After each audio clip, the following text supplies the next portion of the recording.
ఓం వసుదేవసుతం దేవం కంసచాణూరమర్దనం దేవకీ పరమానందం కృష్ణం వందే జగద్గురుం.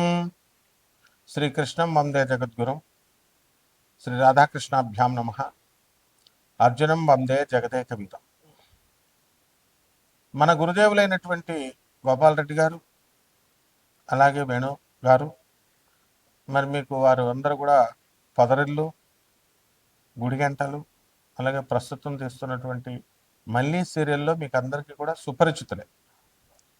అలాగే మన ఛానల్ నడుపుతున్నటువంటి చంద్రమౌళి గారు, మరి దత్తాత్రేయ గారు, వీరందరూ కూడా మీ అందరికీ కూడా ఉగాది పరాభవనామ సంవత్సర శుభాకాంక్షలు తెలియజేస్తున్నారు.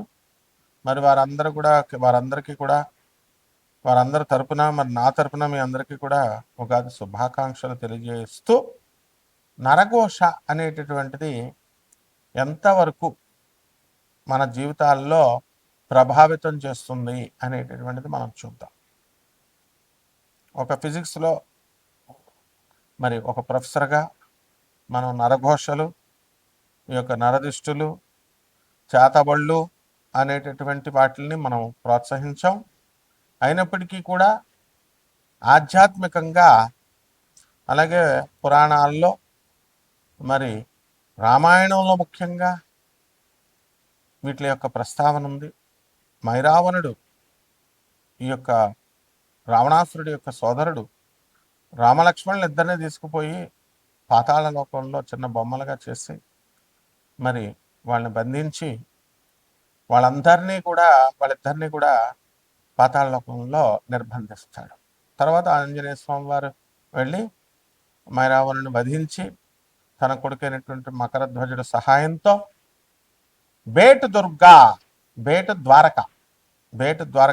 ద్వారకలో మనకి గుజరాత్లో ఉంది. మరి అక్కడి నుంచి ఇద్దరు పాతాళ లోకానికి వెళ్తాడు స్వామివారు. అది బెర్ముడా ట్రయాంగల్ అనేటటువంటిది మీరు విన్నారు. అట్లాంటిక్ మహాసముద్రంలో ఉంటుంది.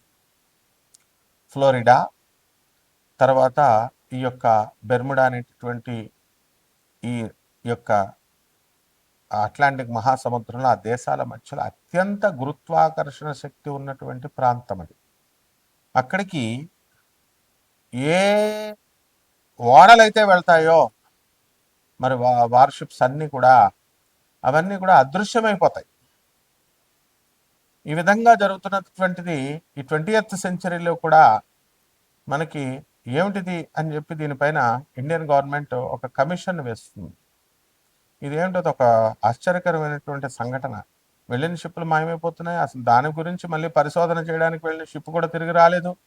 వాట్ ఈస్ దిస్ అని చెప్పినప్పుడు ఆ ప్రాంతం మీద జరిగినటువంటి రీసెర్చ్లో ఏం తెలిసిందంటే అక్కడ గురుత్వాకర్షణ శక్తి చాలా అధికంగా ఉంటుంది. అక్కడ మ్యాగ్నెటిక్ నార్త్ పోల్ను చూపించదు కంపాస్, ఒరిజినల్ నార్త్ పోల్ను చూపిస్తుంది. వేవ్స్ కూడా ఎలా ఉంటాయంటే భయంకరంగా ఉంటాయి. సో అక్కడ వెళ్ళినటువంటి ఈ యొక్క వార్షిప్స్కి మనకి ఆ మాయమైపోవడం, ఇలాంటి సంఘటనలన్నీ కూడా చూసి ఇది మిస్టిక్గా, ఆశ్చర్యకరంగా మరి ఏమిటి అనేటటువంటి దాని మీద ఇంతవరకు కూడా క్లారిటీ లేదు. సైంటిఫిక్గా అన్ని ప్రూవ్ కావు. కాబట్టి ఈ యొక్క నరఘోష అనేటటువంటిది మనకి హీరో సుమన్ గారిని మనం తీసుకున్నప్పుడు ఆయన చాలా మేధావి, చాలా మంచివారు. మరి నేను ఒక మహోగ్ర తారగా ఎదిగిపోతున్న రోజుల్లో నా పైన చేతబడి చేయించారు అని చెప్పి ఆయన తన సొంత ఇంటర్వ్యూలో ఆయన స్వయంగా చెప్పడం జరిగింది. అటువంటి మహామేధావి చెప్పినటువంటి ఆయన యొక్క మన ఇంటర్వ్యూని మనం కొట్టి పారేయలేము. మరి దీని అంతటికీ ఏమిటి అంటే నరఘోష, నరదృష్టి. వీళ్ళు ఎక్కడుంటారా నాయన అంటే మన బంధువుల్లో, మన మిత్రుల్లో, మన పక్కన ఉన్నటువంటి వాళ్ళే కాంపిటీటర్స్గా, రైవల్స్గా తీసుకుంటారు, దిష్టి పెడతారు అని ఉంటుంది. దీన్ని అదునుగా తీసుకొని పూనకాలు వచ్చేవాళ్ళు, అంజనం వేస్తామనేటటువంటి వాళ్ళు, పురోహితులు, మంత్రగాళ్ళు, ఇలా కపట బ్రాహ్మణ, కపట జ్యోతిష్కుల, కపట మంత్రగాళ్ళంతా కూడా ఏమని చెప్తారంటే మీ బంధువుల్లోనే ఉన్నారు, మేము పేర్లు చెప్పాం, ఇట్లా ఏదో చెప్తూ ఉంటారు. సో బంధువుల మధ్య గొడవ పెట్టడం, ఇవన్నీ కూడా పేర్లు చెప్పడం వల్ల, వెల్లడించడం వల్ల ఇవన్నీ పక్కన పెడితే నరదృష్టి అనేటటువంటి వినాయకుల వారి యొక్క ఫోటోలు వస్తున్నాయి, అందరూ ఇంటి ముందు తట్టుకుంటారు. మరి మన గురువుగారు అయినటువంటి శ్రీమాన్ నండూరి శ్రీనివాసరావు గారు కూడా ఆయన ఒక సాఫ్ట్వేర్ ఇంజనీర్గా ఉండి మరి శ్రీ వైష్ణవులై మరి సాక్షాత్తు మా గురువుగారు అయినటువంటి ఇకిరాల వేదవ్యాస్ గారికి బంధువులై వారు కూడా నాకు ఈ యొక్క నరఘోష నరదృష్టి వల్ల మనందరం కూడా మనం దాని ఎఫెక్ట్ ఉంటుంది అని చెప్పి వారి యొక్క వీడియోల్లో చెప్పడం జరిగింది. ఇవన్నీ ప్రాక్టికల్ విషయాలు. ఇక మనం విషయానికి వచ్చినట్లయితే ఇప్పుడు ఒక మనిషి ఒక కుటుంబంలో, నిరుపేద కుటుంబంలో నలుగురు దాయాదులు పెరుగుతారు. ఒక వ్యక్తి తన సొంత ఆలోచనల వల్ల కానీ, తన సొంత ప్రతిభతో కానీ, తన కష్టంతో కానీ ఎదుగుతాడు. ఎదిగిన తర్వాత ఏం జరుగుతుందండి? అరే మా పెదనాన్న కొడుకు ఎదిగాడు, నేను ఇలాగే ఉండిపోయానని చెప్పి ఎదగినటువంటి వాళ్ళు ఒక రకమైనటువంటి ఒక క్రూర దృష్టితో చూస్తారు. ఆ దృష్టి ఏమవుతుందంటే నరఘోషగా నరుని యొక్క దృష్టికి నాపరాయి కూడా పగిలిపోతుంది అనేటటువంటి సామెత ఊరికినే రాదు కదా, నిప్పులేందే పొగ రాదు కదా. మరి ఈ విధంగా ఇటువంటి టాపిక్స్లో దిట్ట అయినటువంటి మరి మన చంద్రమౌళి, మన దత్తాత్రేయుడు, దత్తుడు, వీళ్ళందరూ కూడా ఛానల్ ఓనర్స్ అనమాట. ఈ టాపిక్కే చెప్పండి గురువుగారు అంట. కాబట్టి మేము సైన్స్ ప్రొఫెసర్లను అయినా మరి ఆధ్యాత్మికవేత్తలమైనా ఎటువంటి ఎంకరేజ్ చేయకూడదైనా అన్నా సరే కూడా ఇవి ఉన్నాయి కాబట్టి చెప్పండి గురుగారు, మిగతా పంతుల గారు చెప్తున్నారు అని చెప్తారు, సహజమే. మీకు ఒక ఉదాహరణ చెప్తాం. కలకత్తా నుంచి కోనార్క్ ఎక్స్ప్రెస్సో లేకపోతే భువనేశ్వర్ నుంచి వస్తూ ఉంటాయి.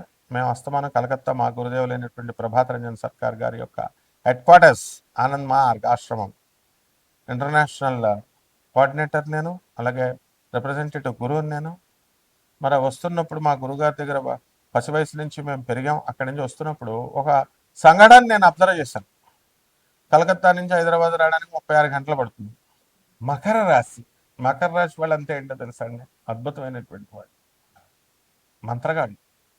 బూమ్రా ఇండియాని గెలిపించినటువంటి వాడు, తన మంత్రశక్తి. శని అధిపతి అండి, క్రీడల్లో నెంబర్ 1. క్రీడల్లో పనిచేయాల్సినటువంటి వాళ్ళు సినిమాల్లో టీవీల్లో పనిచేస్తే ఎట్లా అండి? ఇది కూడా నరఘోష. కాబట్టి అరటిపళ్ళు తినండి బాగా. మకర రాశి వాళ్ళంతా కూడా బ్రహ్మాండమైనటువంటి ఈ యొక్క అరటిపళ్ళు ఎవరండి? గురుగ్రహం. మరి దేవతారాధన చేసేటటువంటి పుష్పాలు, చామంతి పూలు, రోజా ఫ్లవర్లు, ఇవన్నీ కూడా అరటిపళ్ళు, ఇవన్నీ కూడా కదలీ ఫలం అంటాం. కాబట్టి ఈ మకర రాశి వాళ్ళంతా కూడా మనము ఏం చేయాలండి? ఇప్పుడు ఎక్కడున్నాడండి గురుడు? 2 జూన్ 2026 సంవత్సరం వరకు షష్ఠ స్థితిగతుడై ఉంటాడు. శత్రువులందరినీ మిత్రులుగా మార్చుకుంటాడు, చక్కగా మందు పార్టీలు పెడతాడు, బ్రహ్మాండంగా అందరినీ కూడా ఆకట్టుకోగలుగుతాడు, ఒక భూమ్రా లాగా విజృంభిస్తాడు అన్నీ కూడా. అండ్ బ్రహ్మాండంగా శుక్రాచార్యుడు కనిపిస్తూ వీళ్ళంతా కూడా బ్రహ్మాండమైనటువంటి పార్టీల్లో ఉంటారు, ఎక్కడ అడ్డు లేదు. మరి మకర రాశి వాళ్ళు క్రమశిక్షణకు మారిపోయారు. శనీశ్వరుడు అంటే ఎవరండి బాబు? డిసిప్లిన్ అంటారు. తోలు తీసేస్తాడు శనీశ్వరుడు, మామూలు పైకి కనబడ్డంతే. కాబట్టి యమాగ్రజుడు. అటువంటి మకర రాశి వారికి 2 జూన్ 2026 సంవత్సరం తర్వాత సప్తమ స్థితిగతుడు అవుతున్నాడు. అప్పుడు శుభ ఫలితాలు. ఇప్పటి వరకు కూడా మనకి బ్రహ్మాండమైనటువంటి మనకి చక్కటి ఫలితాలు భార్య తరపు కలిసి రావడము, అలాగే పూర్వీకులు ప్రేమికులు ఎవరైతే పూర్వ ప్రేమికులు ఎవరైతే ఉన్నారో వాళ్ళందరూ కలుస్తారు. కాబట్టి ఈ యొక్క అష్టమలో ఉన్నటువంటి కేతువు డిప్రెషన్స్కి తీసుకెళ్తాడు. ఇదంతా దేనివల్ల అండి? నరఘోష, నరదృష్టి. అంటే మనం పూర్వం చేసుకున్నటువంటి పాపాల ఫలితం డిప్రెషన్కి వెళ్తాడు. అందువల్ల మనం సెర్చ్ చేసుకున్నటువంటి వీడియో రావట్లేదు అనుకోండి, డిప్రెషన్. ఈ విధంగా చిన్న చిన్న విషయాలకు కూడా డిప్రెషన్కి వెళ్తూ ఉంటారు. ఆదాయాలు బ్రహ్మాండంగా పెరుగుతాయి. రానున్న కాలంలో బ్రహ్మాండంగా ముందుకు వెళ్తారు చక్కగా. కాబట్టి ఈ యొక్క ఆర్మీలో ఉన్నటువంటి వాళ్ళకి సెలవులు దొరుకుతాయి చక్కగా భార్య పిల్లలతో. కొంత సమయాన్ని కేటాయించడానికి బ్రహ్మచారులకు వివాహాలు అవుతాయి చక్కగా.